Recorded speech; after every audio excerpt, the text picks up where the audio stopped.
ইরানে সীমিত হামলার ভাবনা ট্রাম্পের, কিন্তু বদলাবে কি তেহরানের ক্ষমতার সমীকরণ?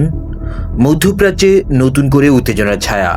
রয়টার্সের প্রতিবেদনে বলা হয়েছে, মার্কিন প্রেসিডেন্ট ডোনাল্ড ট্রাম্প ইরানের বিরুদ্ধে সীমিত আকারে সামরিক হামলার বিষয়টি বিবেচনা করছেন।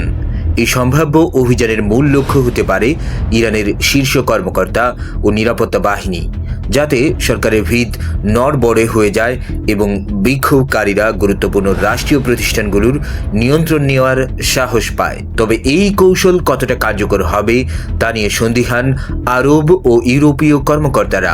তাদের মতে, শুধু আকাশপথে হামলা চালিয়ে কোনো দেশের বিদ্যমান শাসন ব্যবস্থাকে উৎখাত করা প্রায় অসম্ভব। এমনকি হামলার পর নতুন করে বিক্ষোভ শুরু হলেও তা একাই ক্ষমতার পালাবদল ঘটাতে যথেষ্ট নাও হতে পারে।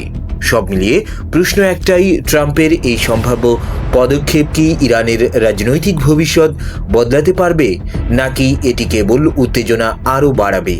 বিশ্ব এখন তাকিয়ে তেহরান ও ওয়াশিংটনের পরবর্তী চালের দিকে।